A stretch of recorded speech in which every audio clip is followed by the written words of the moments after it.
Welcome back to the Trial and Error live stream. It's Brian and Fearless. This week, I believe we are on the power of showing up, even when it's ugly. And so that's what we're going to talk about. And we're going to get into this topic. I think we have a lot to say about this. Um, so we're going to get into this thing, and we're going to roll the intro first.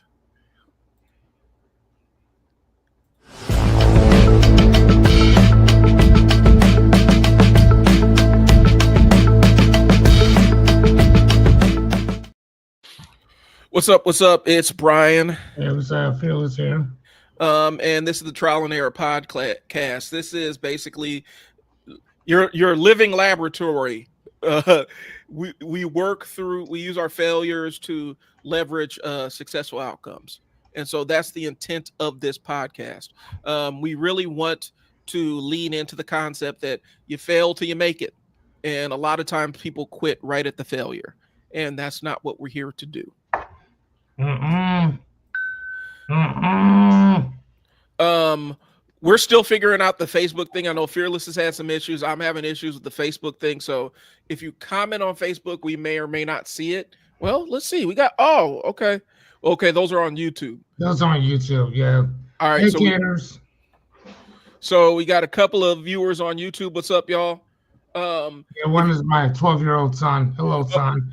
And then the other one is my guy Chris. Right. Chris shows up to every one of my shows. That's what's up. Well, welcome. I hope you guys are having a great morning. Here's the thing.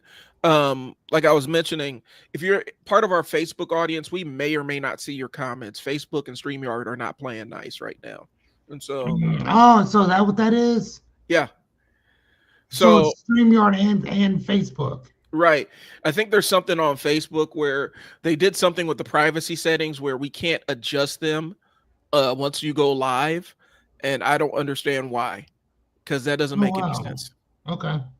So um last week, I'm trying to remember what our topic was last week. Yeah. ADHD captured and ran off with it. So this week, You don't have a thing where I when do we have talked about it, yeah, I was about to say, didn't you make notes? I You do had a have it. whole printout, yeah. I do have it. I just got to pull it up. So last I was about week, to say, like, yeah, we did a whole. As soon as you said, I'll remember. last week, networking when you feel like an outsider. There you go. And so I'm this, not gonna lie to you, I would not have remembered that. yeah. So this is the natural follow up to that. The concept is showing up even when it's ugly. And so Mm. for those that don't know, I don't know how you wouldn't know, but my name is Brian. I run a marketing agency named I Sell Words. I also have a program called the Unstuck Sessions.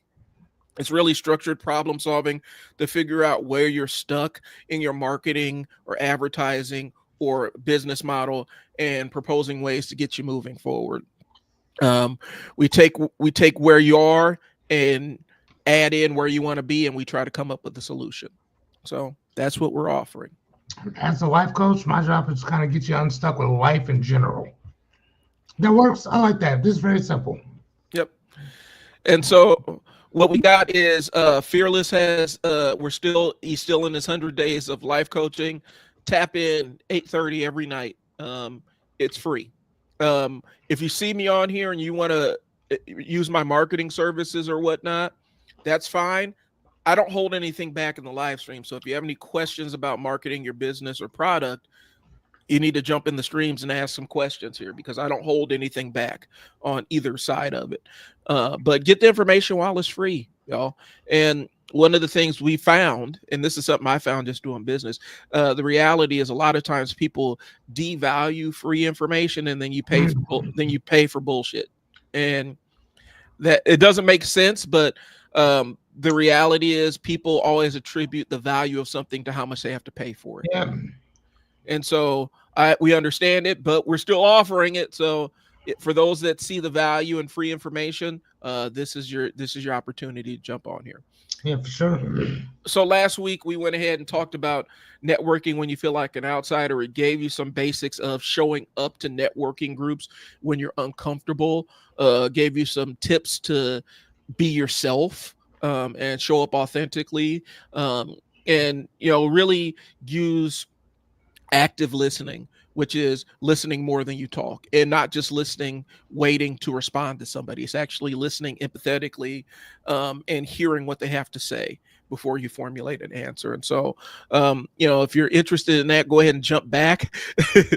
We do these every single week, and you just go to the last live stream and check it out. But networking is a great way if you're trying to launch a product or business, or if you're just curious about doing this stuff and you want to be around other business owners. Uh, Okay. I did have a question. yep. So I was asked a question, and the question was from a viewer, and they were talking to me about about marketing, Uh-huh. and they said, what about networking? They said which one would actually work better, networking in front of people, like in an actual place, or doing it online. Now, what I said was both, but I also said I think it also depends on what you're doing Yep. as well, because for what I do, which is coaching or whatever. So let's say if there's a coaching or mental health or some type of thing going on within the next few months or something, that's cool. But then if all I did was focused on marketing to people directly, that means I gotta wait 4 to 5 months to go talk to my niche of people, Hmm. as opposed to just putting myself online and then uh, even paying for certain ads where people that are looking for mental health, that are looking for coaching, that are looking for this and the other would actually find me, or my my ads will go directly to them. So is that right? Because you're the marketing person, so I'm just asking. Here's my thing. When I look at marketing, I always look at what makes the most sense for the business owner and what they're most comfortable doing. I do believe that people need to lean to the edge of their comfort zones a lot of times in order to see real progress. Mhm. And especially if you're doing something that requires you selling, then that's where you might have to bite the bullet and go in there and step in front of people and present your wares and tell them what you do. And do that and get used to presenting in front of people, because a lot of times that's what selling is. Online, it's a lot easier because you don't necessarily have to deal with those people. Even though they're real people on the other end, they're not tangible real to you as much as when they're in your face. And so I think it depends on what your time frame is and what your business is and what your business model is. I Right. would say if you have to do sales presentations, you probably need to get every opportunity to go out and physically be in the networking groups. Yep. Uh, and if it's more online sales, or you're not having to do sales where you just need to kind of present your product or service, you can rely on online. Like, I think you're right when you're saying both. But every networking group I've ever been in meets once a week, and so there's no gap like that where you would have to wait months to get in front of somebody. It really depends on uh, what your situation is. Okay. I don't think it can hurt. I don't think it hurts to actually get out there and get in front of people, get in people's faces. Because once you have that, then they trust you. Then you can steer them towards the online side of things to continue the conversation. Right. Another thing too that I was looking at was I was talking to you, and you had told me this before, which I'm like, dude, like sometimes like I'm listening, but I don't really see it, I guess, until much later. But here's the thing. This is what I've been saying. Since I've been doing this 100-day thing, Hmm. I've been noticing more and more the excuses that people make for just not starting stuff. Yep. And not even just not starting stuff. Like on my channel we do this thing called the word of the week, right? And the reason why we do word of the week instead of word of the day is because what I like to do is I'll do like a word of the week, and we'll focus on that one word, and we'll focus on the synonym and the antonym of that word. So by the time we're done with like 9 episodes, you've learned almost 20 different words because of Okay. that one. So the objective is to expand people's vocabularies Okay. using one word, right? So like, and I'll give you an example. If I told you to name, if I say, Brian, name me, and I'm really doing this for you. Okay. Name me seven. Name me seven different. Just something. Anything. I don't care what it is. Just name seven different something. Seven different something. I mean, like cup, computer. Just look around the room and tell me what you can name. Um. I mean, I guess seven different types of recording equipment. I got a mic. Um. I got a mic. I got my camera. Got my fill light over here. Got my main uh hairline light up here. I got my computer monitor. That's five, I think. Um. Actually, got my computer that's plugged in with my capture card. And my mouse. So if I would have asked you to close your eyes and do the same exact thing, you could have probably done it, Mm-hmm. right? And the reason why is because you're focused on one area. You're focused on your computer stuff. Mm-hmm. The reason why most people don't remember certain words is because they're arbitrarily just kind of stacked together. So it'll be like plane, car, grass, spoon, plate, trash can, um, robotics, phone, just all these arbitrary words, right? Now, if Mm-hmm. I were to tell you to name seven things in a kitchen, you'd be like, oh, that'll be blah, blah, blah, blah, blah, blah. You can just name them off, right? Right. Because they're all categorized in your mind, so you know exactly what would be in there, right?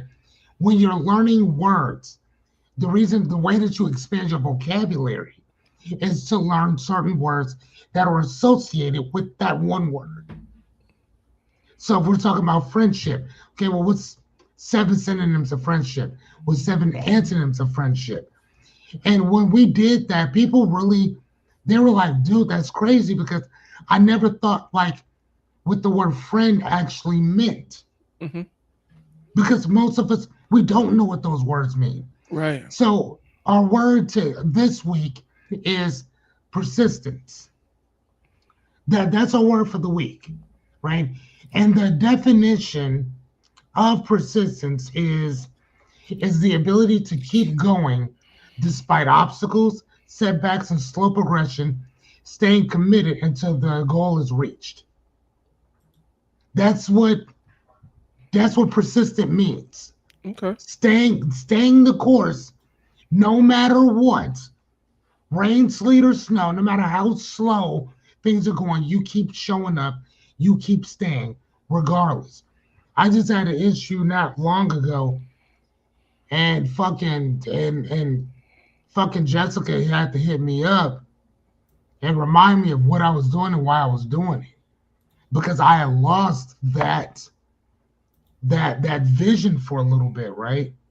Right. And fucking she, I'm pissed off and this and the other. And she listened calmly, like, okay, I hear you. But when you told me why you were doing this, the reasons that you're getting upset are not the reasons why you started this. I'm like, oh man, fuck. You know what I mean? And when she reminded me of what I was doing and why I was doing it, that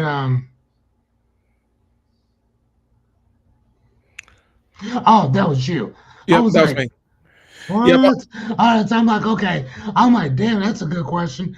Um, but so I was looking at that, and I was really I'm very appreciative of that segue, that reframe of what I was doing and why I was doing it. Okay. And I think that we forget that. But again, persistence is that word, and um, determination is the synonym of that, which means firm intent to achieve a goal. And then the antonym of persistence is quitting, giving up before the job is finished. And that's kind of what I was. That's what I was doing. And Jessica was like a staunch. She's like, "Nah, bro, you can do that, but that's not really you. So what are we doing? You know what I mean?" And Right. like that really brought me back to, man, like thank you for reminding me of that. You know what I mean?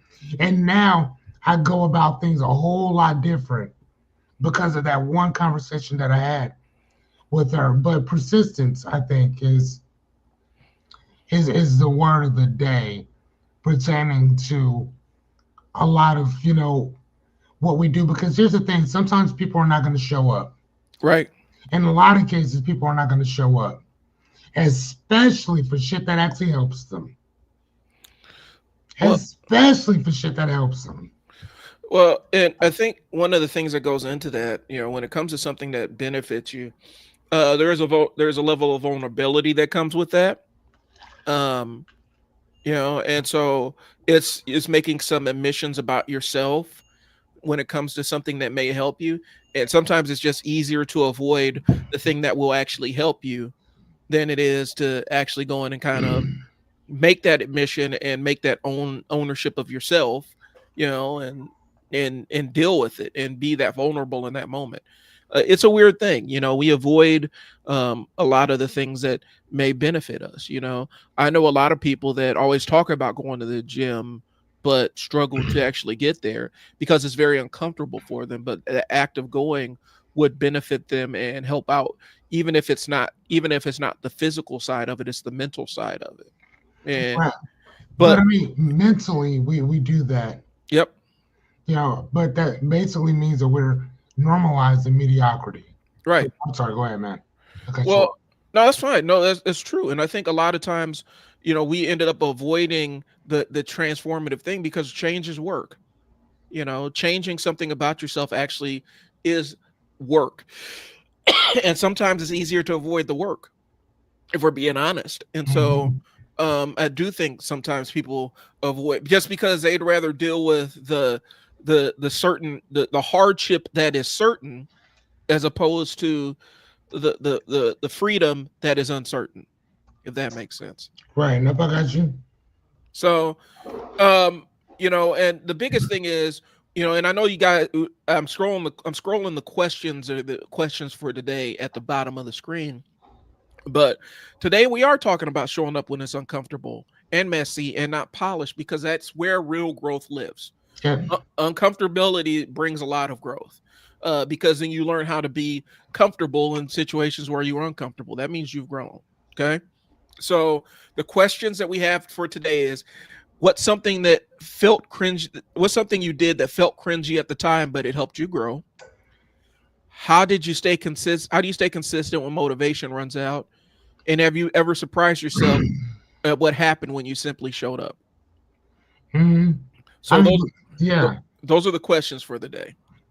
I know for myself was I here's the one thing that I love about the whole trial and error thing, and I talked to Jessica about this a little bit. Here's the thing, ladies and gentlemen, Jessica is actually a real person. Just in case some of you think that she is a figment of my imagination, she is not. Um, I know people used to think that that Socrates, the philosopher, was a figment of Plato's imagination because he talked about him all the time. But here's the thing: no, Socrates never wrote anything down, and Plato wrote everything that Socrates said down. And if it wasn't for the fact that Socrates had such a public death, you would have sworn that Socrates was just a figment of Plato's imagination. Right. Just throwing it out there. But we were talking about the whole trial and error thing, and I said, when I look at the hero's journey, people talk about that shit like, oh, but it's a really good journey. I don't talk about it. I embody that. I study it. I live it. I breathe through it because I think that once you understand exactly where you are in that stage of that journey, it once you see where you are, then you kind of know exactly what we need to do to get you to the next step. And the thing that I love about trial and error is that was one of the key motivations that got me started with doing my own Acts Fearless thing. If you remember, because Yep. we had talked about, I had told you, I said, hey, man, I think I want to do this a little bit more than just once a week. I got a lot of stuff to talk about. And you're like, man, I would love to do, but I got other stuff going on. I got this, I got that. And then I just so happened to talk to Julie. And then that whole thing just kind of changed the trajectory of everything. But here's the thing, I've been wanting to do it. I think that I just had all kind of other excuses and alibis for not to. But one of, I think, the biggest things that, excuse me, that we have is the lack of experience. Yeah. And not just a lack of experience, the lack of just showing up to do it anyway. Like you're gonna mess up. It's gonna happen. Right. You know, I have messed up so many times on air. It is crazy. Crazy. How many times I've actually messed up on air. You know what I'm saying? Like literally everything shut off. I gotta restart everything. All kinds of stuff will happen. Hmm. Um, there was one time where my camera wasn't working, then my mic stopped working, and because I'm using an Apple computer, and I had to go in, update my updates, and then once I did that, everything started working just fine. Right. And so again, I mean, it's always going to be something, but the thing is that you have to consistently keep showing up. And here's the thing: most of the people that I've been doing this now for 81 days. 81 days will be today. Thank you, Christopher, for reminding me. 81 episodes today straight. So we're not talking. I haven't taken any breaks. Every single one of our episodes are about an hour, hour and a half. Hmm. Every single day. And most of the time, for the most part, I'm talking to myself. There's not other people on. There are other people here, but I'm more or less asking questions as opposed to having a dialogue. If we're having a dialogue like Brian and I are having right now, dude, these things will be way longer, Right. way longer. I mean, way longer. So it's y'all should be lucky that there ain't somebody else on there who's just as verbose as me. Yeah, I mean, Brian kind of is, but Brian also got a bunch of other stuff going on. So we come in, we dump a lot of stuff on you, and then we're gone. So if you have any questions, you can always ask this, ask that, and then we go from there. But that's kind of how I'm looking at it. That persistence, Right. showing up. Well, and I know one of the things is like our experiences a lot of times are subjective. So when we're sitting there Mhm. talking to an audience, we're sitting there talking to an audience, we got all this stuff running, even on here. Like, it's, sometimes we'll sit up and look and see how many people are watching and, try to shift it up and say, oh, I got to get these points in because I got a lot of people watching and stuff like that. Here's the thing, and it goes into a little bit of what Fearless was talking about, but um, sometimes when we get on here and you mess up, you make a mistake here or there, more times than not people don't notice it. Like sometimes there are big ones that people do pick up on. Right. More times than not people aren't really paying attention to the Mm. mistakes Nope. until you point them out, until you mention them, until you say, oh, I screwed this up or X, Y, and Z. And so you know more times than not when you're talking to any group of people, you look out in the audience and you think they're judging you. The eyes that you think are judging you, a lot of times they're just kind of zoned out or they're worried about their own thing. And so, even if you're able to give them life changing information, they may or may not pick up on it. Worry about the ones that are actually smiling at you and nodding and stuff like that. Those are the people you need to lock in on and focus because those are the ones your words are reaching. Um, but more times than not, we think people are judging you and they're not. They're bored. It doesn't have anything to do with you.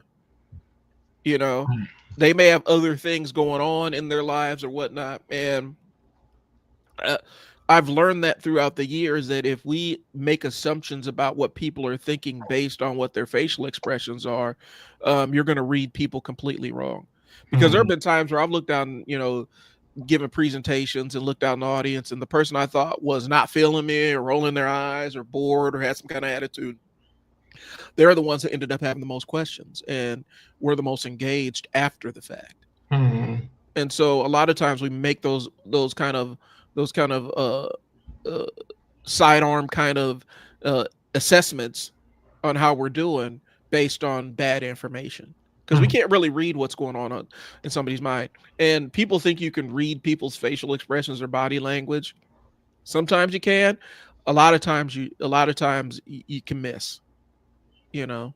And so when we make mistakes on these things or make mistakes when we show up, the only way people know that you screwed up is if you tell them that you screwed up, you know. And more times than not, people won't point it out because that would make them feel self-conscious. They don't want to put you through it. I've actually encountered where somebody did want to point out the mistake, and that we talked about it a couple weeks ago. That person was actually kind of being malicious.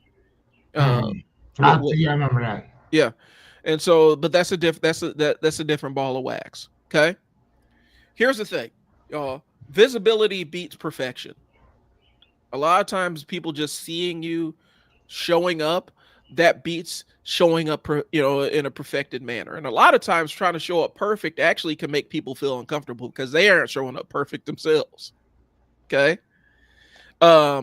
Fearless is demonstrating this. Sometimes it's not exactly you're not talented enough for something. It's just you need more reps. You need to get more reps in. You need to get more repetition in. That's it.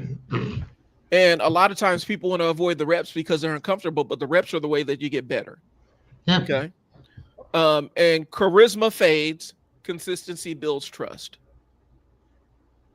You know, you can have somebody super charismatic and they wrap you in for the first episode, but if you're not showing up consistently and you're not consistently providing value, they're eventually going to get through all the charisma stuff. That's why a lot of times when you see these people on YouTube, the social media guys, the marketing gurus and stuff, you only see maybe an hour or two of them at a time.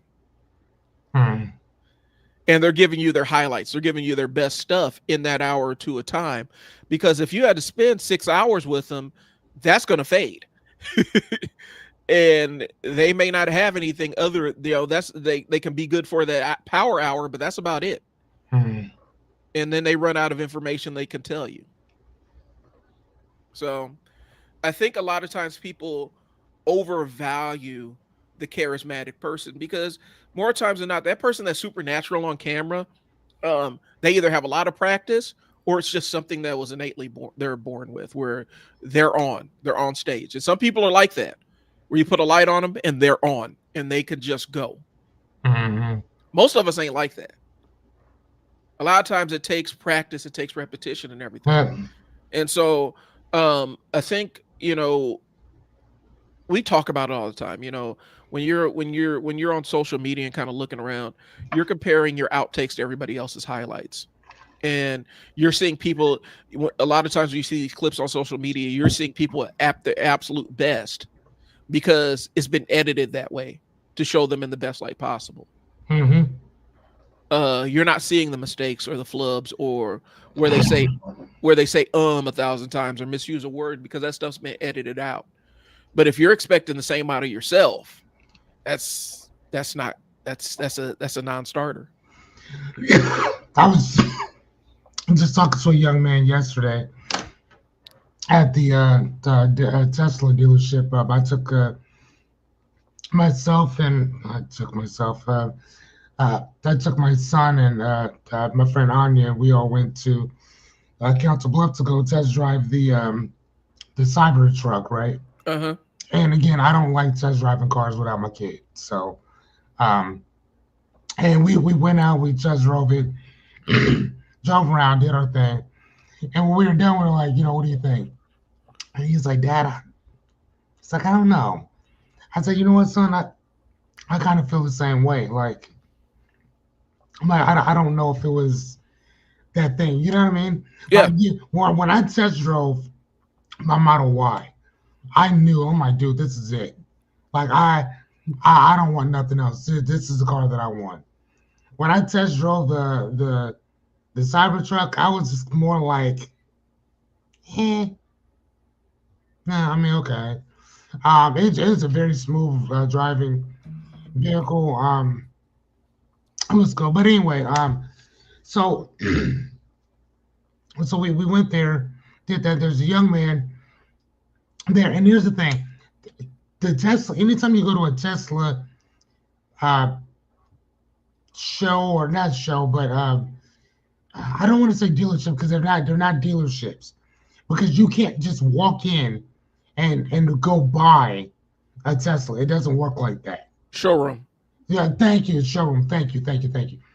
And there was this young man there, and we would anytime we go somewhere, Anya's always saying, "This is my friend Fearless. He's a life coach. He does podcasting every single night. Today's eighth, whatever." So she's always hyping me up everywhere she goes, but she does it for herself too. Mm-hmm. So he and I get to talking, and he's telling me that, "Oh yeah, like I've been doing a little bit of some of that too." I'm like, "Oh, awesome. What's your channel?" And he tells me, I'm like, "Oh, cool." And we go into talking about it, and he tells me I've done 2 videos. I say, "Oh, I mean that's better than nothing." Right. And I'm like, "How when we go into the setup and this and the other?" He said, "Well, I stopped doing it because I was doing it with my friend, and he doesn't want to do it anymore." So I'm like, "Oh, okay." I said, "But you still play video games, right?" He said, "Yeah." I said, "You still got all your camera equipment, right?" He said, "Yeah." He said, "But if I do it and nobody shows up, then what?" I'm like, "So let me ask you, do you ever talk to yourself?" He's like, "Not really." I'm like, "Can you give commentary as you're playing your game?" He said, "Oh yeah." I said, "So where's your camera position?" He said, "Well, it's up here." I said, "Okay." So you're trying to tell me that you can't have your camera in the same position, play your game, and just be talking about you know what I'm saying? Yeah. Be talking about this.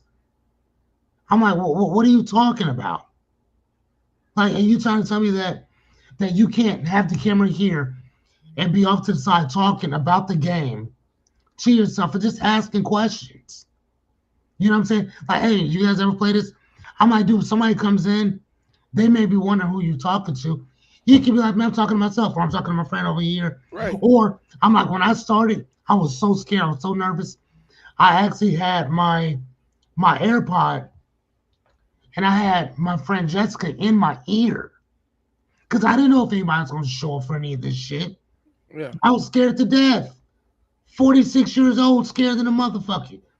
Put her in my ear, and then we were just talking back and forth, back and forth, back and forth, right? And that's what got me through the first week or so. And then I was like, "All right, well, why don't you just come on with me?" And then that lasted for all of, I think, a couple days. And and that's cool, you know. My whole thing was is that I wanted something a little different. And I was scared though. Scared of what? I don't know. But I Yeah. was nervous. And putting her in my ear is what and doing those repetitions. Right now, I don't need anybody to do this. Like I can write up my own stuff. I'll chat GPT some stuff. I'll do this. For me on my show, I like to do everything in visual. Right. You know what I'm saying? So I'll go to Google Docs. I'll go to Google Slides. I learn how to create my own slideshow. I'll see some of your stuff, take some of your idea, take that shit back to my lab, create my own stuff, and go from there.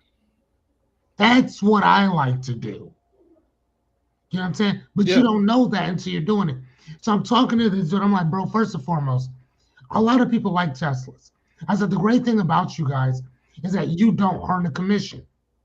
They don't earn commissions there at all. So if you buy one, then you buy one. But they don't get any commission for that." So I'm like, "Dude, you can have more people coming in just to come in and test drive. You could be going in the back and talking to the service techs about some of the, like, give me 5 myths about owning a Tesla that people don't know. I'm saying, can you guys record in here? And you say, yeah. I'm like, bro, what are you doing? You have nothing but time and opportunity to build in here. Right. You can build your own channel based on something that you know about. And people will actually ask you a bunch of questions because a lot of people will love to know what Tesla is and how it works and this and the other. And you can answer all these questions. Uh, You know what I'm saying? So go ahead. well, I mean, and jumping back to this question, because I think maybe that's the original sticking point. What if I record it and nobody shows up? Well, if you don't record it, nobody's going to show up. If you don't post it, nobody's going to show up. Oh, So you're already living your what if. yeah, You're already living it.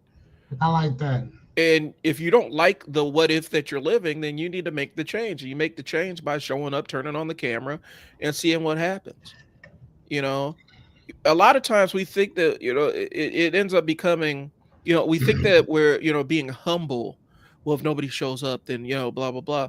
But there's a level of hubris that comes with that. There's a level of arrogance that comes with it, because you think that you're going to turn on the camera and skip the same steps that everybody else had to walk up. Right. You think you're gonna be like the next Mr. Beast? All you gotta do is turn the camera on, and everybody's gonna start flooding your goofy Right. ass. Hey, it's not gonna happen like It that. doesn't work like that, man. Not at all. I mean, Now, here's the thing: some people do attract that. There's yeah, some people that that just have that magnetic factor yeah. with them that they go in and like, oh, okay, and for some reason people just get attracted by you, and then that's it. But other motherfuckers like myself, we gonna have to thug this out. Yeah. And that's the reality. Most, That you know, part. people are sitting in the with all the rest of us average folk wanting to have the outcomes of the 1% that are able to turn on a camera and have 10,000 followers the next week. Hey, it don't work like that for most people. I'm No. Mr. Beast had to do what, a video where he counted to like 1 million, to get the followers and stuff. He did stuff like that to draw in the viewers. And I think a lot of times people want to skip those steps. Don't skip the steps. Don't think that you can skip the steps. And the way I put it is like, it's like trying to bake a cake with half the ingredients. Mm. It's not going to turn out. You're gonna bake something. You're going to bake something, but it's not going to be something that you want to eat. And I think a lot of times people are looking for the quick, fast, and easy way to do X, Y, and Z. When you talk to most YouTubers out there, most YouTubers, the ones that are smart, aren't trying to do this for ad revenue, because Mhm. that's a long path, and that's still a long shot. It may happen where you get ad revenue to live off of. More times than not, most people don't make that. They make enough to maybe buy some Taco Bell once a month or something. And so basically, here's the thing, y'all, because Jessica and I, we just watched this video, and we were reading the analytics and all the stuff that with YouTube. In order for you to make money off of YouTube, your video, number one, you have to have at least 1,000 subscribers for your shit to be monetized. Yeah. That number one. Number two, you will earn anywhere from $5 to $10 per 1,000 Yep. videos. Well, not videos, per 1,000 views. Yeah. So that basically means that if you want to make $30, you need to have at least 3,000 views. Yeah. 30,000, right? Like, no, excuse me, 3,000. So if you want to make 300, that means that 3,000 has to turn into 30,000. Mm-hmm. So then 300, that's how you make money. So, like the chick said, she said, when I go on and I look up, I'll look at my analytics. If I want to make this amount of money, I know how many videos I need to go make. I need to know. I can tell you how many times I need to push this video. Right. or this and the other. But some videos will go viral, whereas other ones don't. And again, unfortunately, you're not going to know. So you have to just keep posting, keep posting, keep posting. So one of the things that I talked to Jessica about, dealing with what I'm doing right now and building Ags Fearless, I don't give two fucks whether I'm monetized or not. At least not at this present moment of time. I don't. My money will come in on the back end. Right. I'm not worried about this. My objective was twofold. Um, and Chris said that's before taxes. Correct. That's before. Because again, that $5 to $10 that you make, that's before taxes. And they will take that money out because they want their money too. Greedy fucks. Anyway, so yeah, so either way, they want their money. Period. But like I told Jessica, I'm not worried about whether I'm not worried about Patreon. I'm not worried about any of that shit right now. My whole objective right now, is just the back end, putting my content out, putting out enough, putting out enough content, enough value Right. that everything else. Here's the thing: when I'm done with I have 19 shows left. Everything that I have, I've given. I'll probably do. Here's the thing: I'll still make more videos. They just won't be hour-long videos. And if anything, we will probably take that content and do something different with it.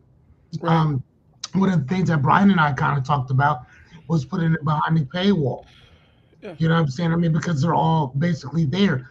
And then not only that, but so YouTube likes to do this thing where, let's say you build your channel up to 2 million, right? You have all these videos and this and the other.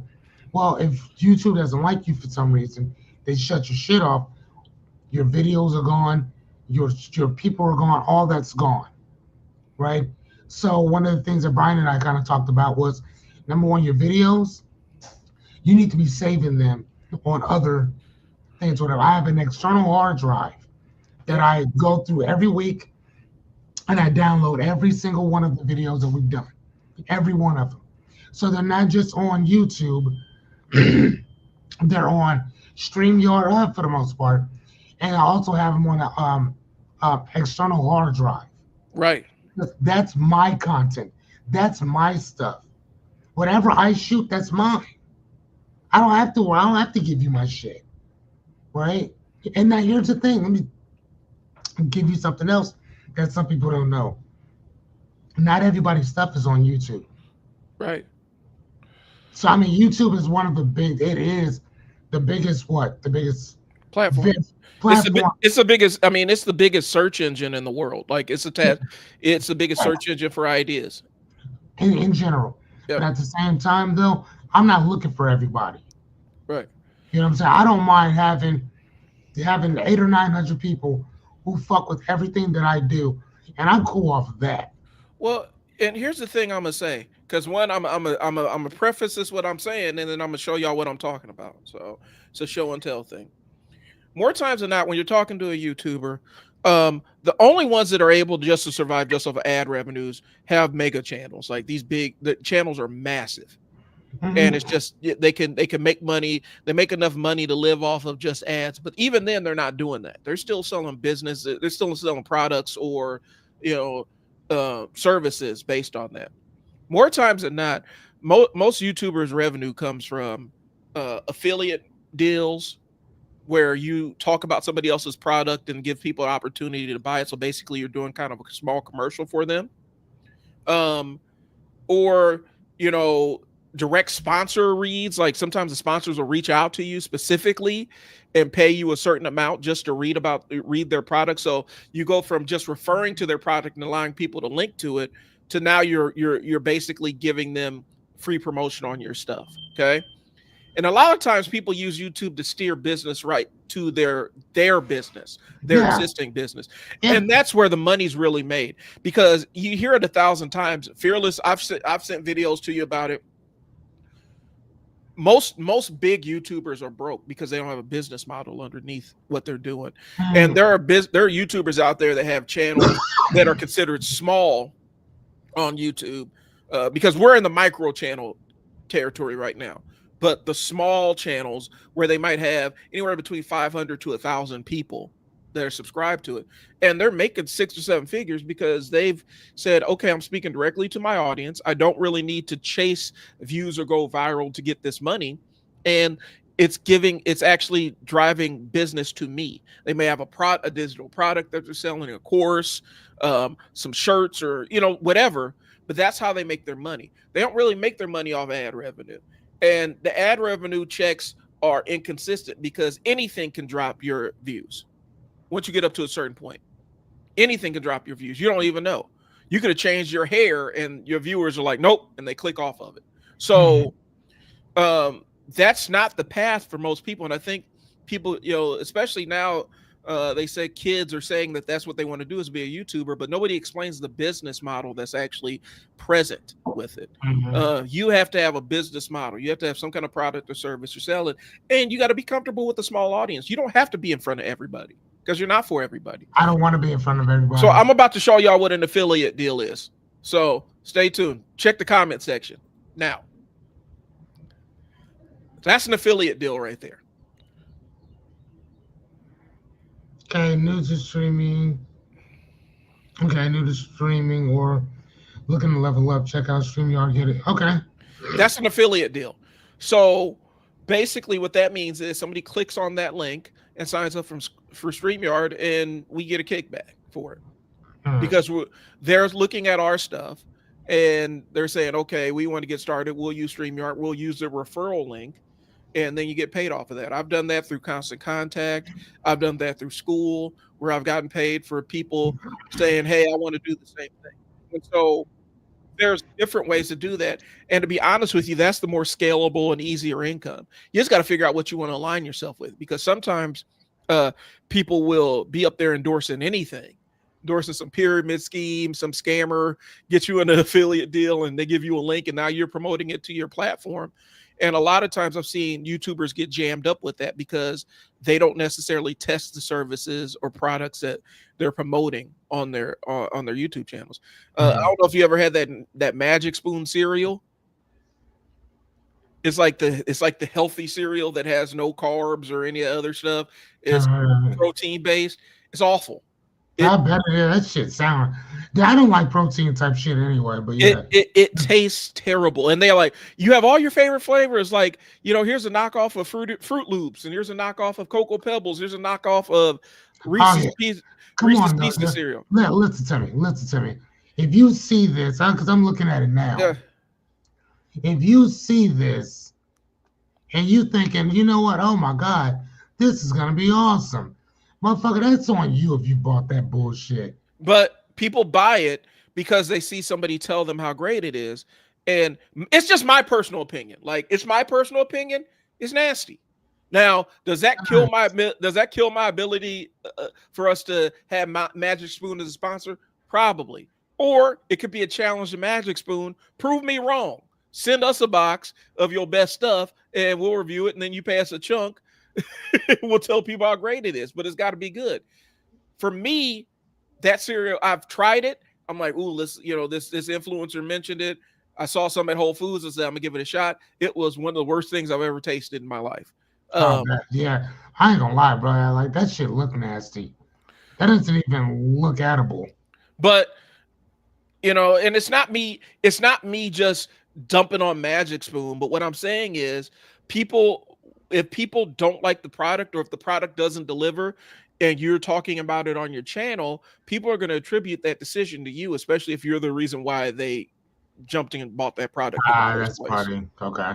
So but a lot of people have talked about Magic Spoon. Some, I'm getting off into the YouTube tangent, but all right. So a lot of times, depending on what niche you sit in on YouTube, that determines the kind of people that reach out to you for sponsorship. It also determines the kind of ads they run on your videos.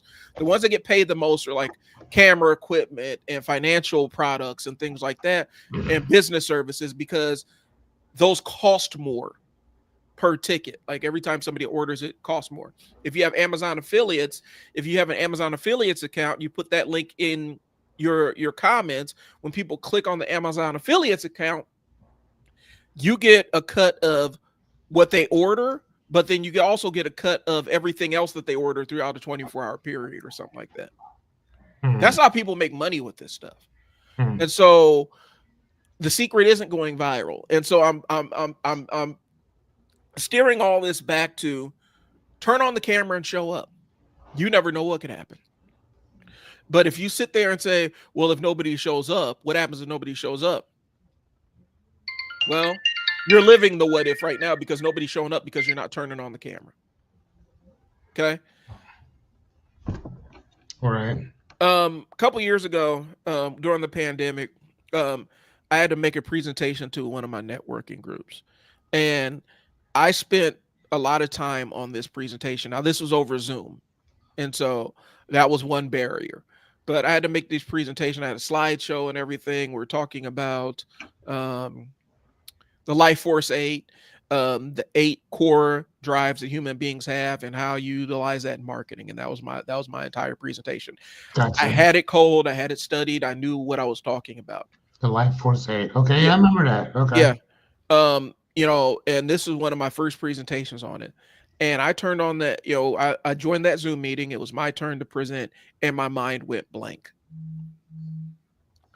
And I felt like I stumbled and stammered all over that, like all over that presentation.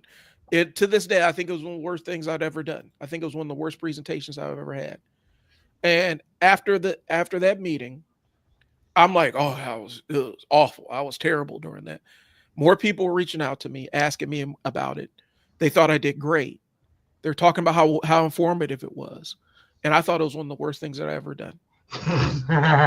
And to this day, I still think it's probably one of the worst presentations I've ever made. But people responded to it. I showed up and did it, and it was awful in my mind. Right. But people still got something out of it. And so a lot of times we put that burden of expectation, the expectations we feel, the burden we feel is our own. And we're attributing our own burden, our own expectations to everybody else outside of us. We're the ones putting the pressure on us. And for me, it was a matter of I was putting all this pressure on myself to perform at this standard or execute at this level that, one, I don't know if I was prepared to do at the time yet, because this is my first time presenting it. And two, I really didn't need to. All I needed to do was just show up. All I needed to do in that instance was be the C student. And I'm mad because I didn't get an A, or I didn't feel like I earned an A. And so we end up burdening ourselves with these expectations, and it's unfair. Like we're sabotaging ourselves with these high expectations of ourselves and expecting to be perfect the very first time. And so that's the power showing up. Whenever we talk about something as cringe, I would almost say let's lean into that and say, this is something I'm uncomfortable. This allows me to evolve. Okay. Yeah. This allows me to evolve. We talk about it, and you want to be people talk about perfection. And perfection is a trap. It's a trap disguised as preparation. We try to pretend like preparing is the way that we're going to be perfect at something. The way you get perfect at something is by executing and learning along the way and making the mistake. Okay. The concept is the myth is that one day you're going to magically be ready for this thing. And you're not. Right. There's something I wanted to bring up about mirror neurons here. Just give me 1 second because I need to pull up my notes on it. Now, as you were talking about that, man, like I told you, I'm not joking. I'm seriously collecting excuses. I'm collecting them. I mean, I think it's about time. You know what I'm saying? At least for me, I think it is. I'm just kind of like, dude, I want to understand like some of the excuses that we come up with. Yeah. The justifications, the alibis that we make for why we don't show up for shit. Yeah. And the thing about it is human beings we're really bad at explaining ourselves to ourselves. We try, but we're not good at it. So here's the idea. When it comes, we're talking about mirror neurons. I'm going to get into a little bit of science here. Um, Mirror neurons and self judgment. The idea is you're not an accurate judge of how others see you. The brain Hmm. is wired to simulate how you think others feel, but not actually how they feel. That's where I was saying a lot of times when we look out in the crowd, they're not judging us, they're bored. Or Yeah. they're thinking about if they took the trash out or if they left water in the dog's dish. Like they're thinking about all these other things in Hmm. that moment. And they may pay attention to you when you're giving something high value, and then they shift off when it's something that it's not valuable to them. Right. And then they turn on when it's valuable and turn off. That's how it goes. So Right. mirror neurons they're a type of brain cell that fires both when you perform an action and when you observe somebody else performing that action. Hmm. Okay. Okay. So they were discovered in the 90s by neuroscientists studying monkeys. They noticed the brain would light up when grabbing a banana, grabbing a banana and watching someone else grab the banana. In Hmm. humans, it's tied to empathy, imitation, and self awareness. It's why you wince when you see someone get hurt or yawn when you see other people yawn. Hmm. So the way it connects to our self judgment, content creation specifically, is when you watch yourself on video or read your own content, your brain simulates how others perceive you, but it's inside your own head. Hmm. You're not actually reacting to how others see you. You're acting to how you assume they will react. Okay. Hmm. And that assumption a lot of times is rooted in social anxiety, imposter syndrome, past trauma or criticism, or perfectionism. You're seeing it through a lens that's already clouded through your own traumas. Hmm. And so it creates this distorted perception of self. I will sound awkward. People think this is dumb. My voice is annoying, or nobody will take this seriously. These judgments feel real, but they're your own mental projections. They're not actually feedback. Okay. So when we talk about it and why we judge ourselves so harshly when it comes to this stuff is one, you're hyper aware of your own flaws. We know all the edits and mistakes and what you meant to say, but nobody else really knows. Hmm. Your mirror number two, your mirror neurons are firing without context. You're feeling emotional reactions without separating your intent from the viewer's experience. Okay, so you're just generating these thoughts, but they're not really tethered to any kind of reality. Hmm. Three, your brain is wired for survival, not performance. From an evolutionary standpoint, standing out in the group is a risk. So the brain overreacts with a self critique to try to protect you from rejection. Hmm. Because when we lived, you lived in different societies or whatnot. Being the oddball typically meant, like, you look at the Salem witch trials. Those were girls that were different. You see what I'm saying? Um, and four, you don't get immediate validation. When you post something and you don't get 100 likes, your brain fills in the silence with negative assumptions. Hmm. Okay.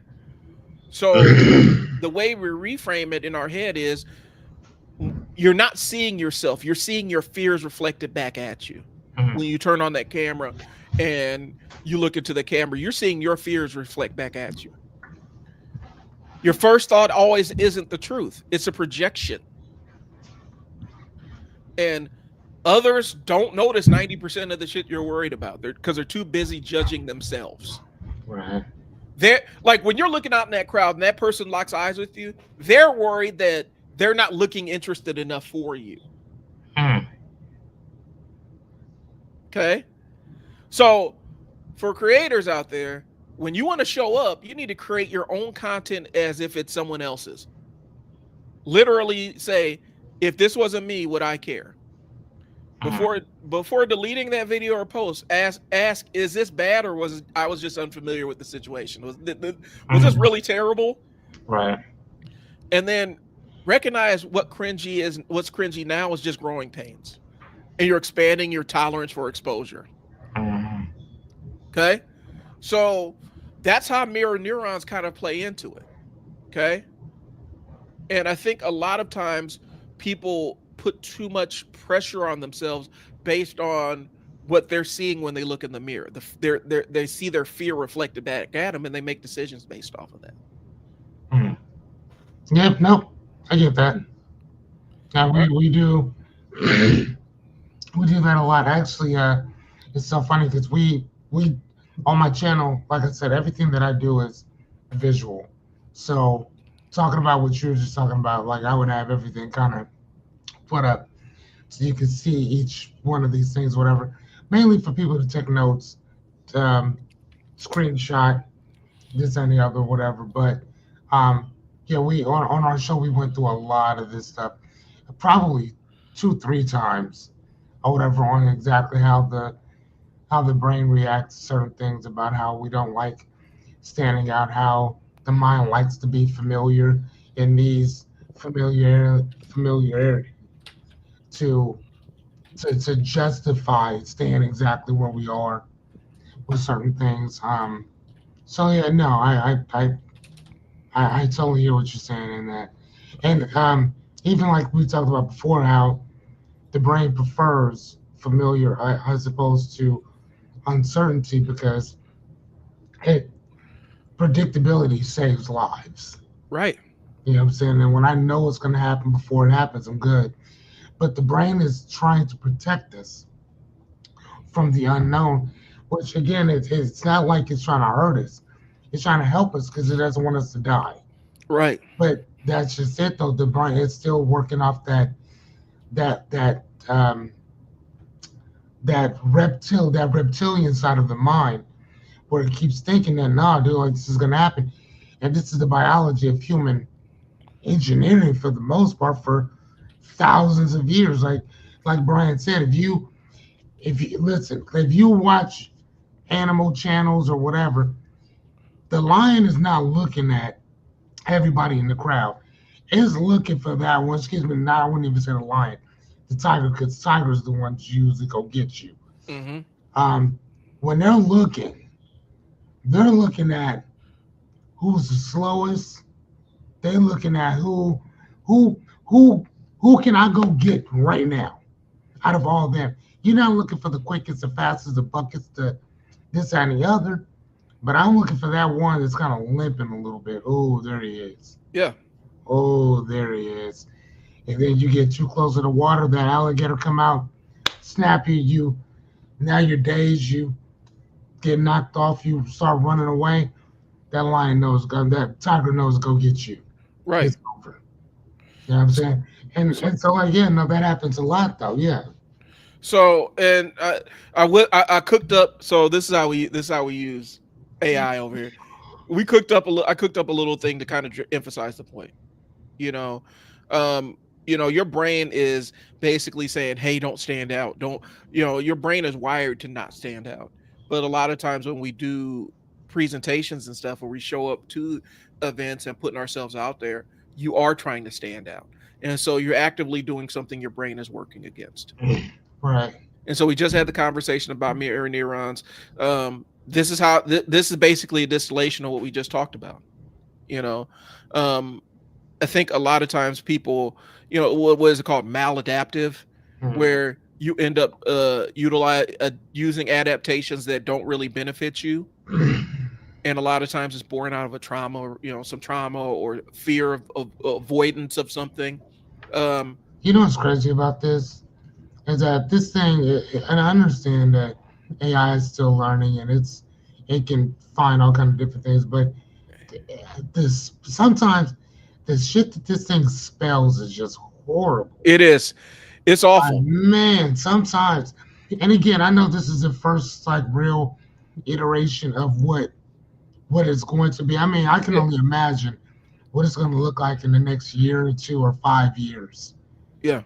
You know what I'm saying? Like I can only imagine. Well, and a lot of times it struggles.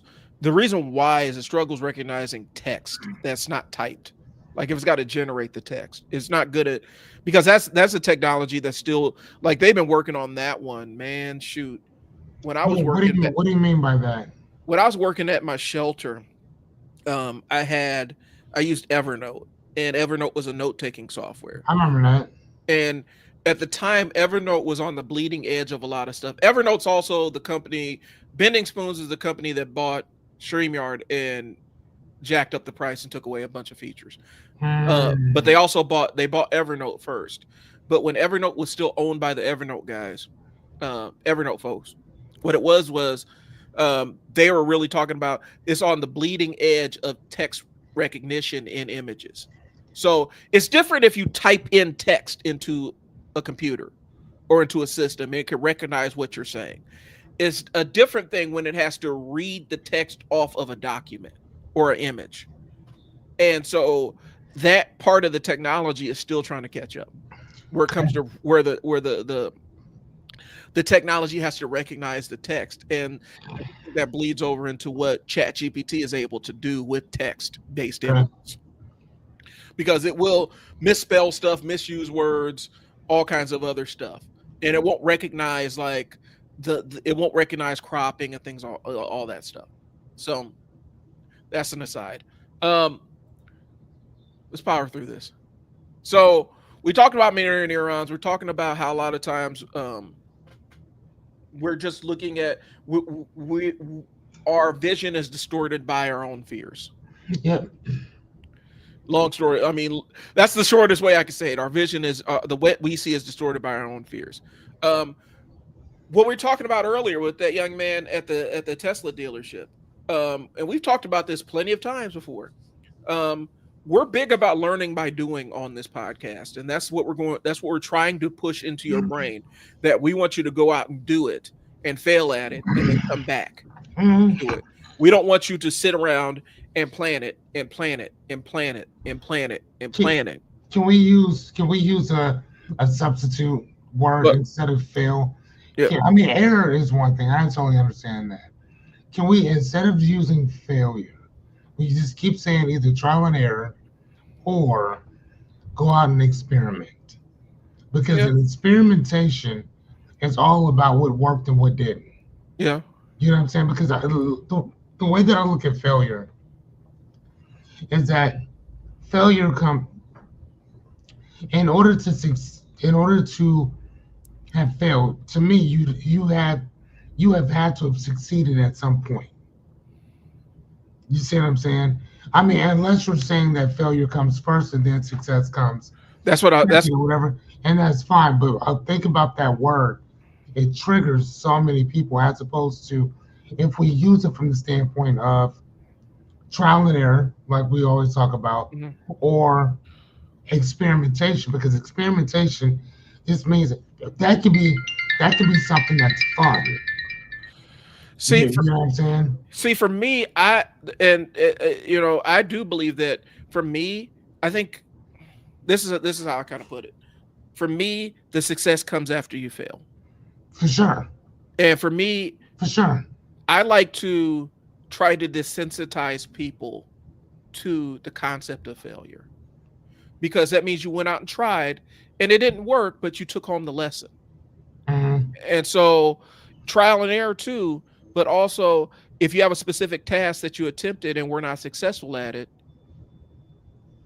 you experience the loss, you experience the failure, you rub it on yourself so that you can get used to the scent of it, and then you figure out, okay, this is what I didn't do right, this is how I do it better.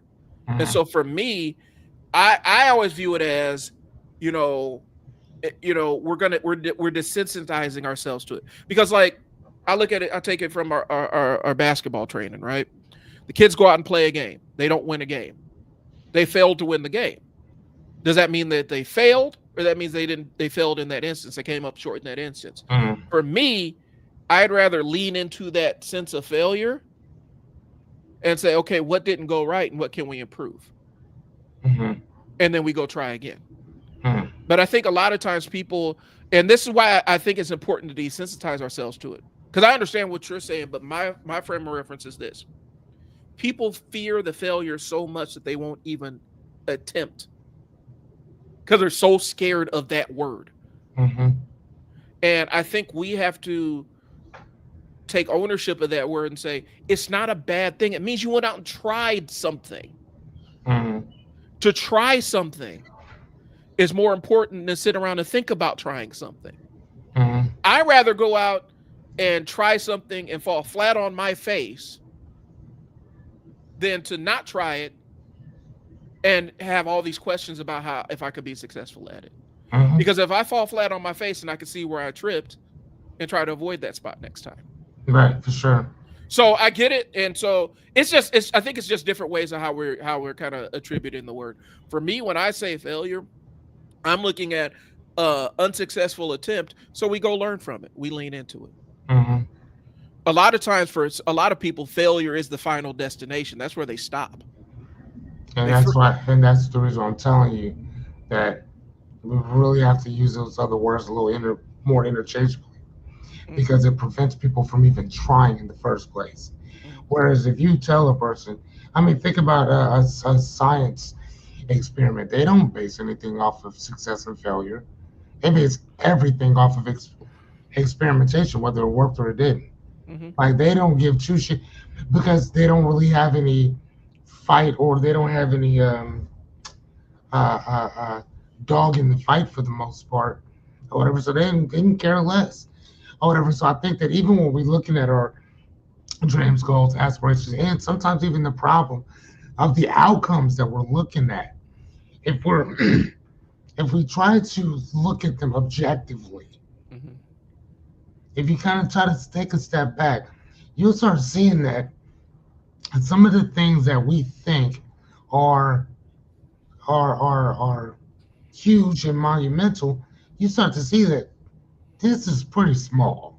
This is not, what I thought that it was going to be, and that's only because you're looking at it now from a bird's eye view instead of being directly up on it. So I think that for I, for myself, I would say that yeah, for sure. Um, or whatever to try to get people to move a little bit more. I'm not saying that we can't use that word like in general. Use it because it's what it is. mhm.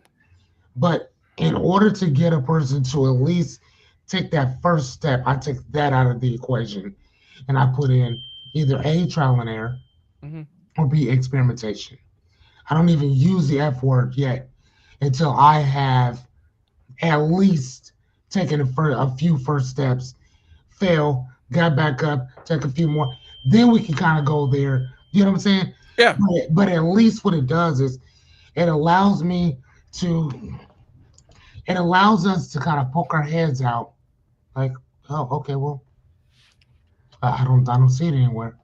Take a few couple steps, take a couple more, take a couple more, to the point where now, again, when we first started, bro, you know as well as I do, I wasn't up here just doing our, you know what I'm saying, doing any of this stuff.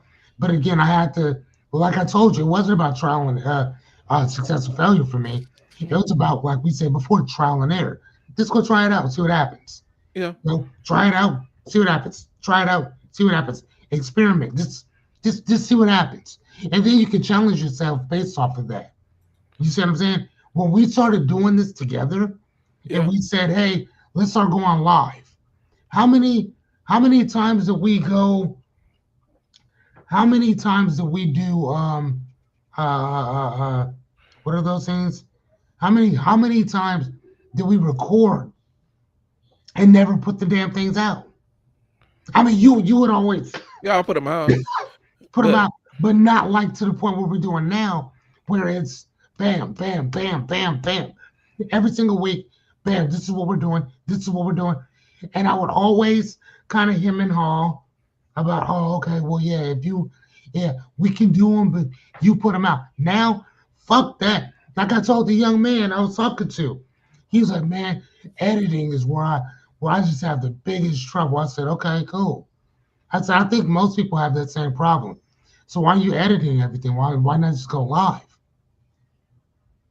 Huh?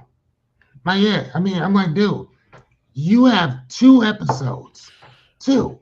yeah, I'm not telling you to keep it that way forever, but what I am saying is that you can shoot a video, you can run it through Opus Pro or whatever. It'll B-roll for you. It'll put all this stuff in for you. Hit your numbers, do what you need to do, and then hit the button, and it will put it out for you.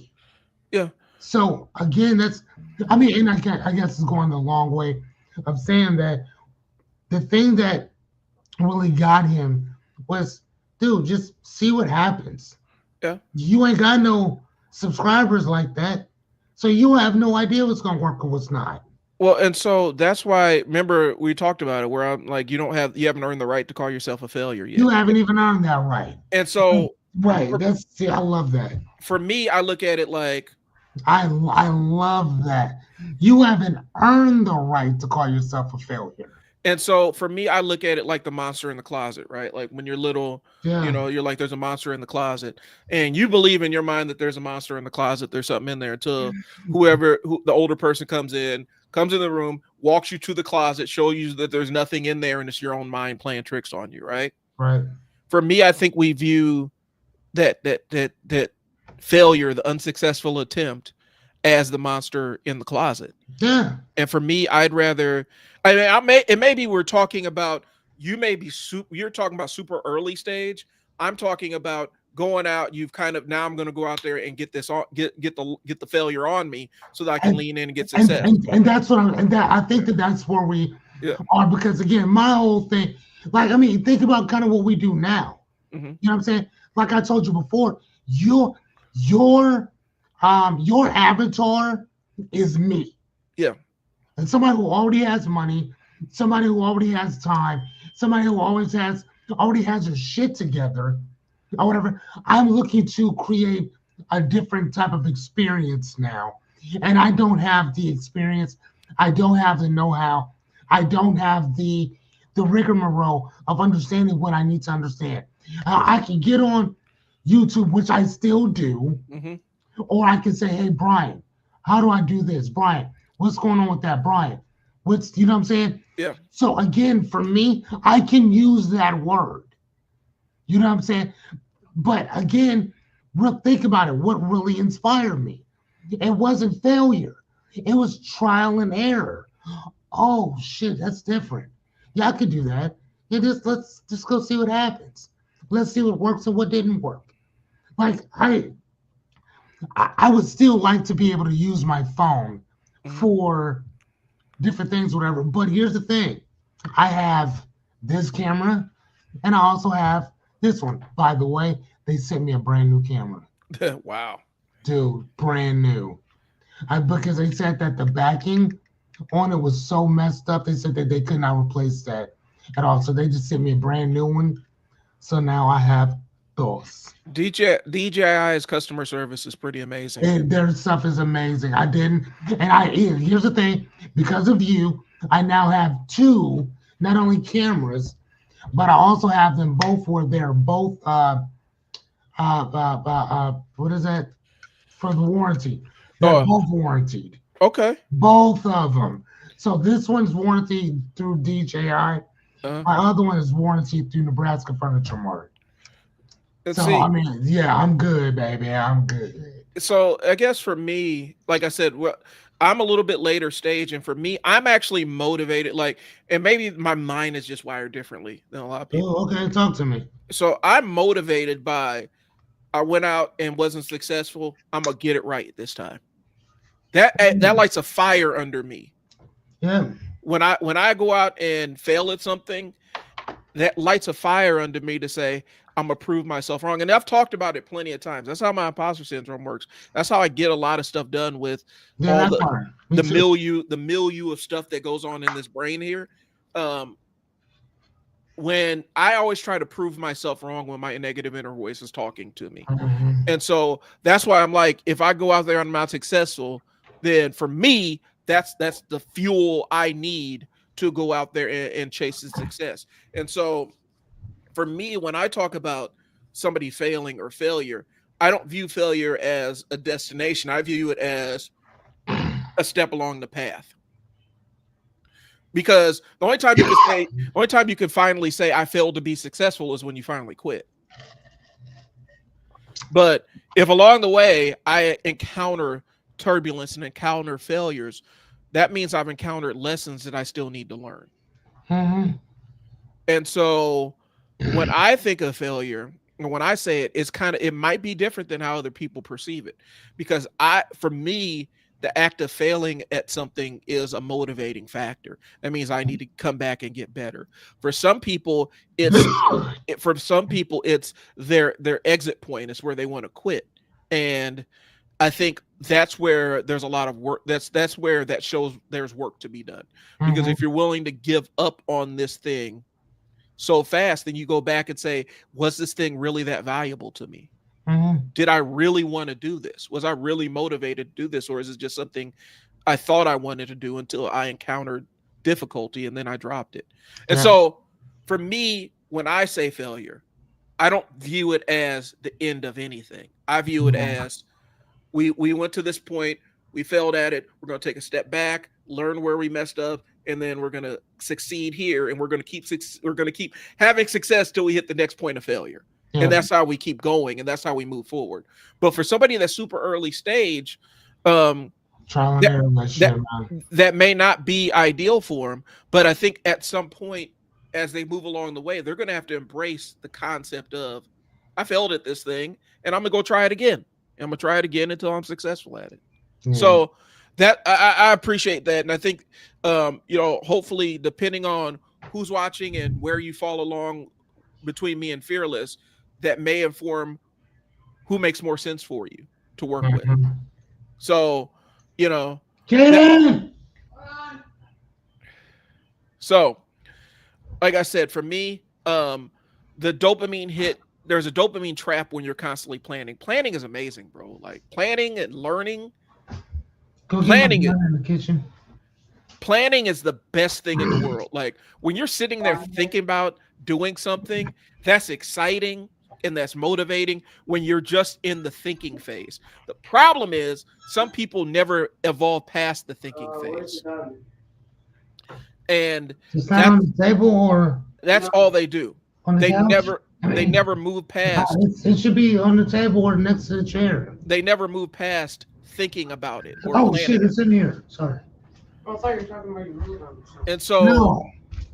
when they get trapped into that, they get trapped into that silo of constantly planning and planning and planning and planning. They never take a step forward to execute.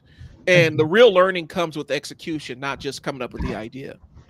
This is Gotcha. why the feedback's more important than the perfect preparation. Gotcha. You want to get feedback along the way and learn how to improve your efforts as opposed to having the idea live in your head. That's why a lot of times when I talk to business owners, one of the more frustrating things I could see is they talk about how they have this great idea. And what's that? This has got a bug assault. Oh, Because I have there's a fly in here, and I does not like flies. So I am going to eradicate this thieving fuck from my house and from life in general. So okay. So please continue. So a lot of times they get caught up in that cycle of over planning and stuff, and since they never execute, they never get any of the lesson that's waiting for them. Mm-hmm. And the framework is learn, apply, adjust, repeat. You have to apply it. You have to execute the thing. Can you send that to me, please? What, the framework? Yep. All right. Learn, apply, adjust, repeat. I'll send that to you. How do you want to email, or do you want me to just drop it in the private chat? I mean, shit, just email it to me. Okay. That's fine. And so when you never execute, like I said, everything sounds great in theory, right? Like everything is amazing in theory. Everything. What happens is people never advance past the theory crafting. They stay there forever. And then they wonder why they never move forward because they're so caught up in how great it's going to be when they do the thing that they never do the thing. Mm-hmm. So I think from a standpoint of a trial and error part, you have to have the trial. Like you have to try the thing. And I think too many people want to avoid the negative outcome or the negative feelings of the error piece that they never try. Yeah. And I think to me that's the hang up. That's where I find a lot of business owners. And I think one of the more frustrating things is as a business coach is when somebody has this great idea, but they're scared somebody else is going to steal the idea, so they don't want to say it. But then they never execute it, so nobody ever sees the idea. So the idea just lives in their brain until they see somebody else do it, and they come back like, man, I should have done it. Yeah. Okay. So that's kind of where we're at, man. And I think whatever way Fearless and I can help, wherever you are along the path, this is just reaching out to us. Or if you need any bugs killed, we got your back on that too. Matter of fact, I will come to your house and do that for free. Please. And so this is where, my services normally begin with they normally begin with the audit of your social media and website and all the other stuff to figure out where you are and then talk to you about versus where you want to be. And so if you want to book a time with me, I'll go ahead and post the link, my Calendly link, so that you can see how to get in contact with me and get started on that. Fearless is on here every single night. Yeah, every night for free. So I am not doing at this point I am not doing any personalized coaching. Everything is just come on through, come chill out, answer what I will answer whatever questions you have. I let a lady come through and she paid me quite a bit, and I don't even know if I told you I gave that lady her money back. Okay. I gave it back to her, and we're talking about $3,000 or $4,000. I sent it right back to her, and I told her, I said, no, I'm my word is my word. I said I would help for free. I'm helping for free. So please come through, come, this, that, and the other. And she's basically said that I'll just wait till you're done. She's like, I don't mind just waiting until you're done, and then I'll just pay you then. I said, all right, well, do that. But I'm like, in the meantime, in between time, you're more than welcome to come get some free coaching, this and the other. And she does watch the show. Okay. Though she does watch it. But the type of help that she wants is not necessarily on that type of thing. But I did say for 100 days, for 100 episodes, I would not charge for anything. I am here to help, and I love helping. Like this isn't something that I have to do. It's something I get to do, man. I fucking love this. Like even doing this stuff with you, bro. Like I anticipate sitting down and just chopping it up. I very much do. I anticipate it.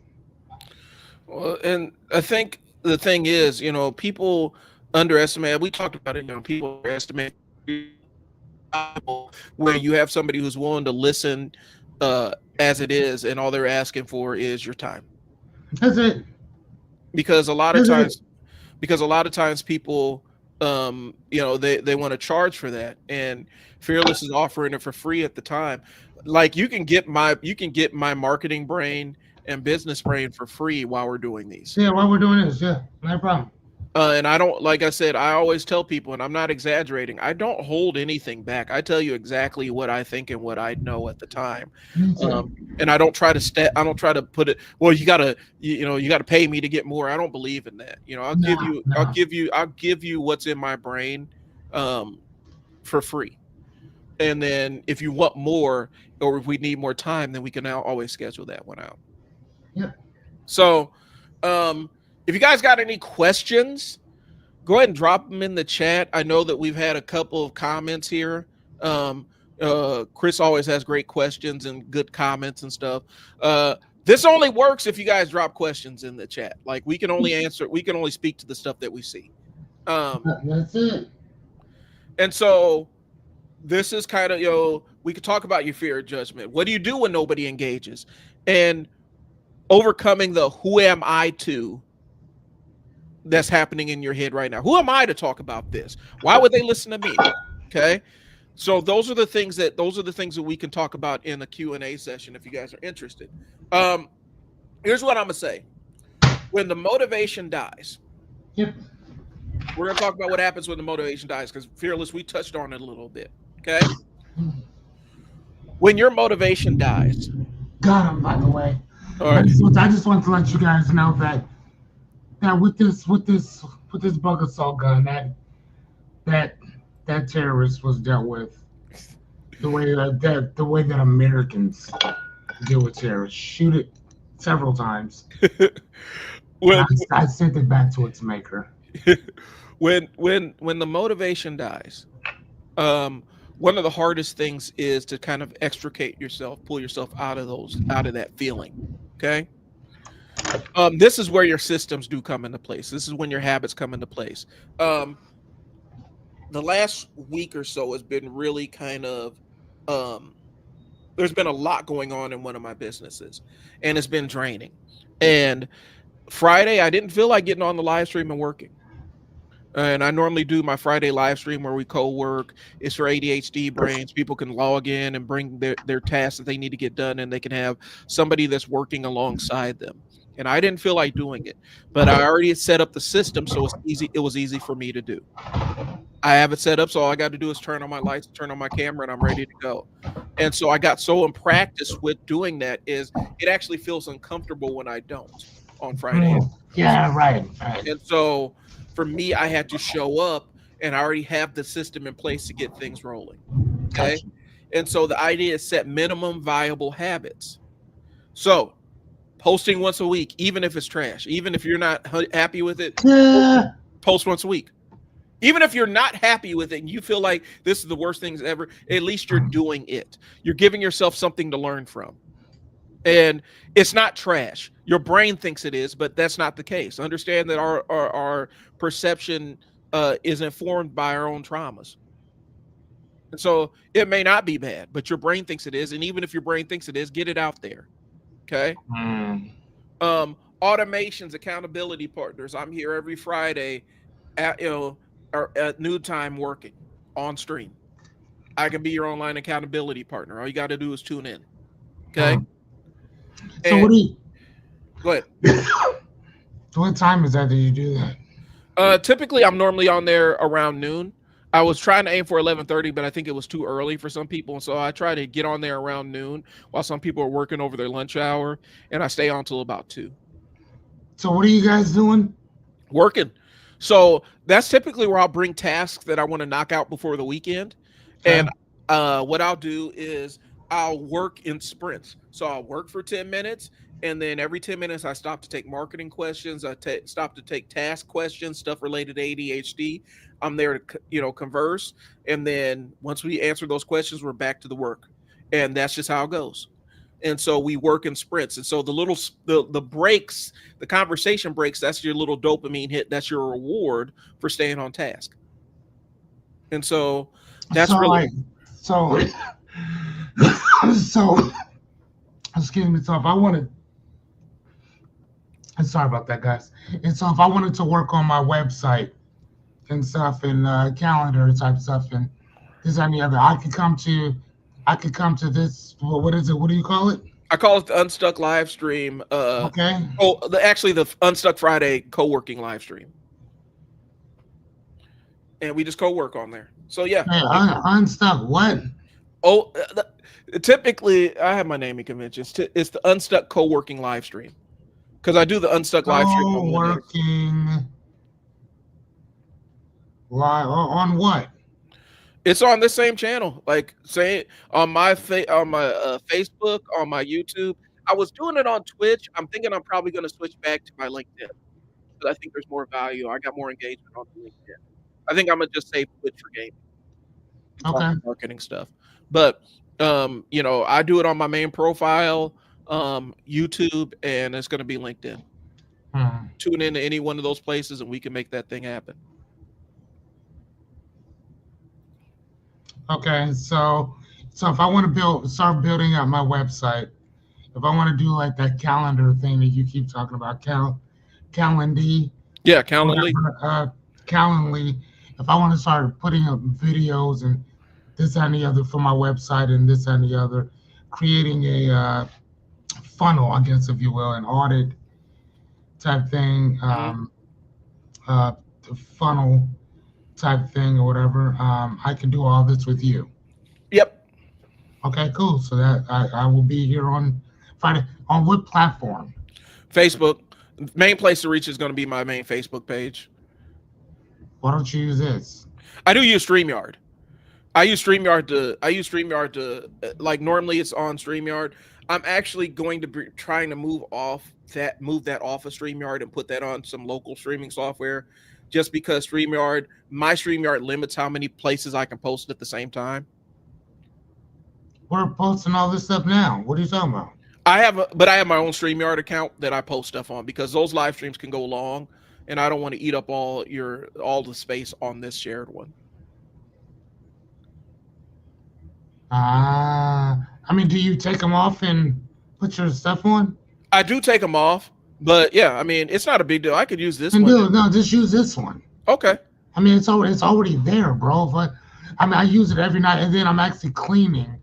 I have to go back through, and I'm actually probably today or tomorrow gonna go back through and clean out all the stuff that we're not using. So if you already have everything saved, then I can go back and I can download all the stuff that I've done yet, and then get us back to zero for the Okay. 50 hours or whatever. But no, dude, why not just use this?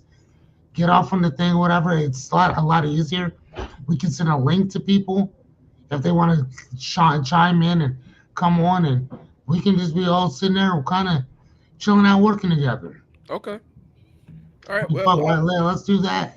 all right. Then we'll plan for that this Friday. And so yeah, the Unstuck live stream. I just got to bring on my stuff and create a studio for it, so that's not a big deal. All right, Um, cool, do that. but yeah, if you have your minimum viable habits, that helps out a lot because at least once a week, it's easy to punch in once a week. When people start talking about every single day, what Fearless is doing, it isn't what a lot of people are wired to do.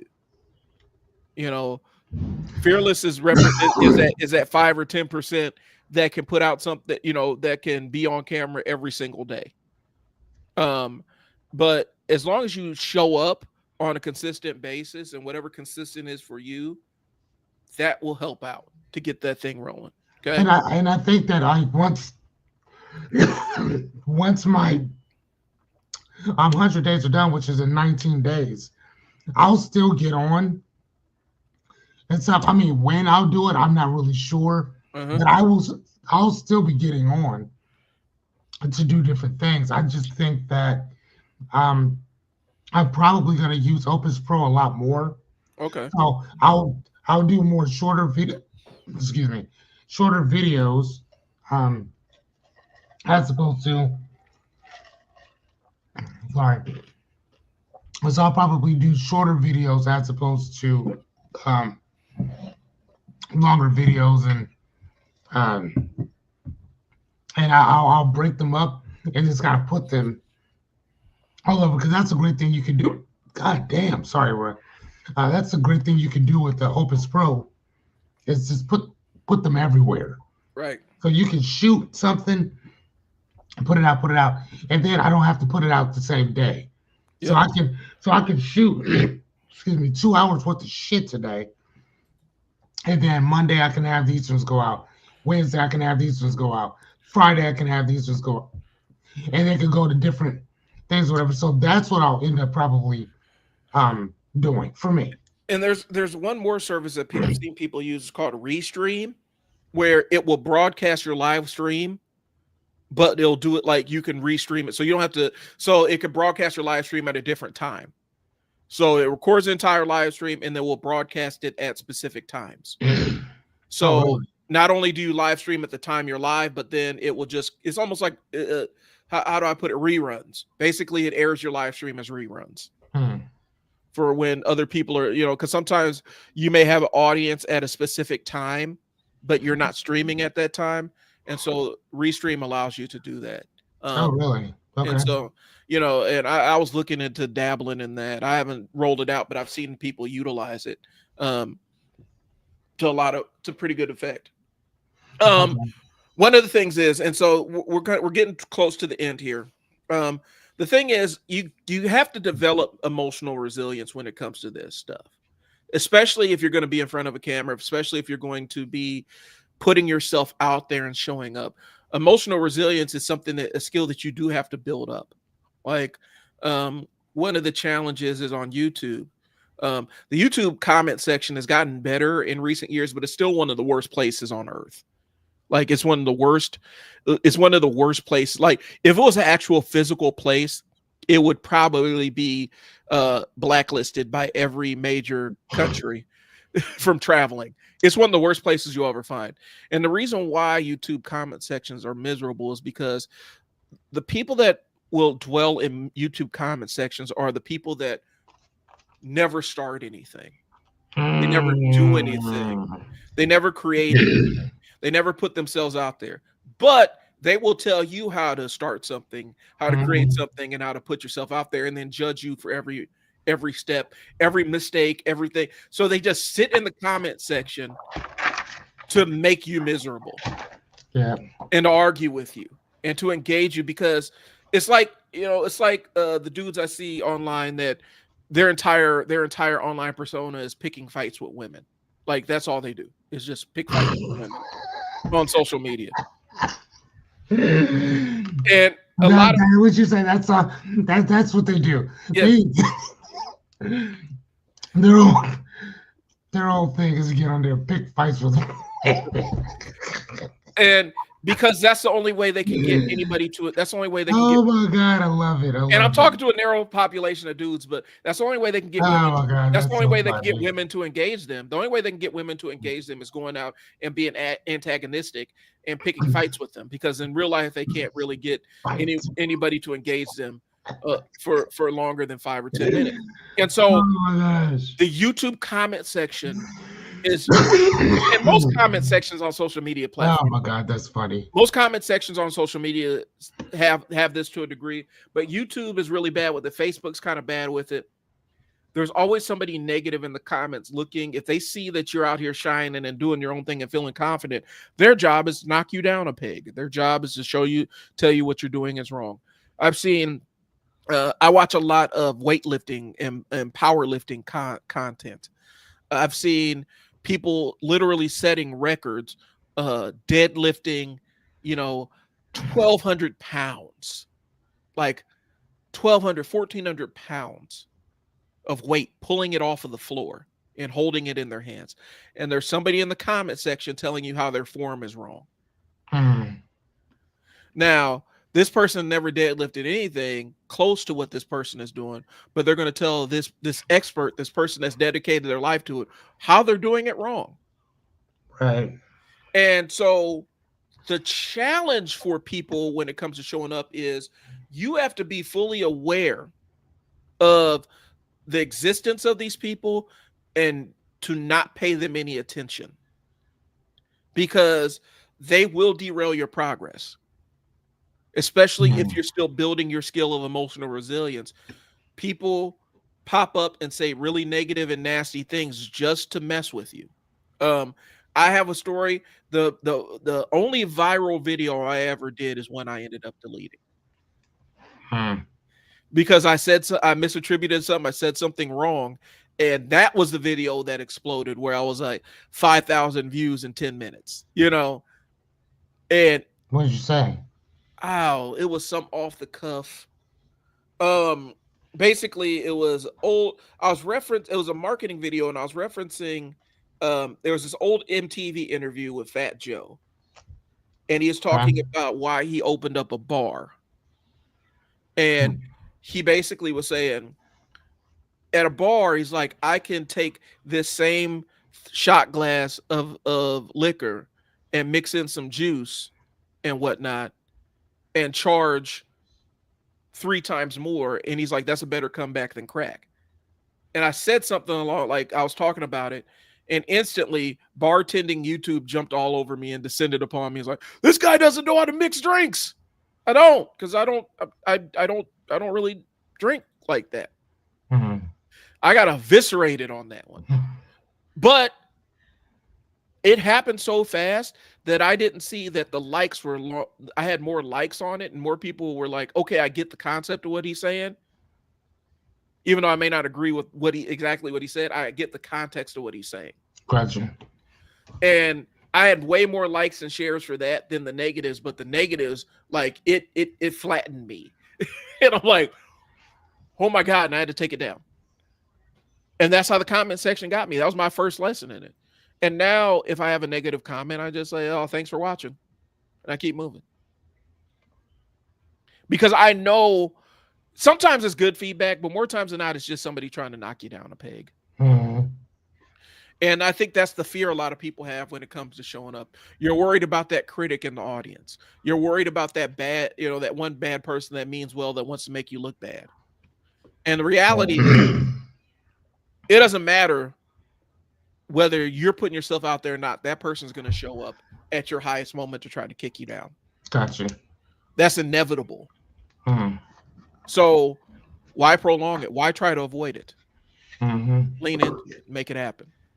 Yeah, lean into it. So let's go ahead and wrap this thing up. Okay. Key takeaways. Just because you show up and you're not pleased with how you show up, it's better than being absent and not showing up at all. That part. Consistency builds confidence, and the only real failure is hiding. And I don't even like that. I view failure as a step along the way. Okay. So the challenge for y'all is this. And I have an official challenge. I'm not going to do it because it may be too much for some people. It probably is. But if you're thinking about turning on the camera and talking to people on the camera, then do it. Show up at least, commit yourself to once a week, whether anybody watches it or not, and just do it. And get the experience on you. So that get the stink on you. Get the stink, the feeling of nobody watching. Get that on you. Because here's the thing. You get to build your reps in a vacuum, which is a very powerful thing. Build your reps without the burden of other people critiquing or correcting you. You get to hear the sound of your own voice and you get to create your own unique voice in that echo chamber. So it's not a bad thing. The last thing you want is to turn on the camera and you got 10,000 people watching you and then you're not very good. Does that make sense? You don't have the reps on you. You don't have the experience on you. Okay. That's where the danger is. And then tag me and Fearless. When you post something that you were scared to post, tag me or Fearless. Yeah, hit me up. Let's go. Show it. So let's talk about next week's episode. I'm gonna pull up my list here and kind of see where we're at here. Okay. Cause I gotta let's see. Okay. So the ones we haven't hit yet, Fearless. We've already done burnout. We've done the confidence gap. We haven't done pricing mistakes and how to fix them. That's one that we have not done. We've done the perfectionism. Have we done the business of boundaries? No. Okay. That's another one that we can do. And then time management for the chronically distracted. That's ADHD special. We haven't done that one. Okay. And then failing forward in relationships and partnerships, navigating business partnerships that didn't work out, friendships and marriages tested by entrepreneurship. So which one sounds intriguing to you? All right, which one is it again? The last one is failing forward in relationships and partnerships, navigating business partnerships that didn't work out, and friendships and marriages tested by entrepreneurship. Okay. The one before that was time management for the chronically distracted. Then there's business for the business of boundaries. Okay. And then pricing mistakes and how to fix them. Okay. Yeah. Whatever. So we'll pick one of those, and that's what we'll be back with next week, y'all. Okay. You guys know where to catch us. We're here every Tuesday. If you got questions or anything, drop them in the chat. Even after the fact, we'll try to pop back on and answer them. Fearless is on 8:30 for the next, what, 19 days? Every night. Every night. Free For the life next, yeah, coaching. for the next night, for the next 19 days. And again, I mean, I'll still be on. I'm not sure when, what Mhm. time, or something like that, or whatever. But we will still be on. But this is all when it's all free, because the next 100 days is just going to be a blitz of building out my practice and going from there. Okay. So we'll be doing content, but it'll be basically to build my practice, because my objective is that it's more like a two-piece objective, right? The objective is to number one, everything that I plan and everything I'm going to do for other people, I have to do for myself first. Hmm. So the first thing is first is building out your content. That's number one. We're not talking about building out a following. We're not doing all that. You can't build a following if you ain't got no, if you have nothing for them to follow, right? So the objective is number one, build out the content, Hmm. right? Number two, develop and create your online structure. So whether that's here, I'm writing this stuff down as we talk. So that's like what Brian and I will start doing, and you guys can watch. So we're gonna create a website to be able to host my stuff. We'll also do calendar. Well, he said Calendly Hmm. type stuff, and that's basically to book me. We'll do our back end Stripe type payment stuff, and then we'll do our thing with doing our videos and stuff like that, whatever, and then whatever educational um, stuff that we have. So there's 4 or 5 different things, and I'm sure there's a lot more. But this is what I want to get started with building. Once we're built this, then it's basically marketing the company within itself. Um, what am I doing? How am I going about doing it? I want to build it all out so you guys can see all of it.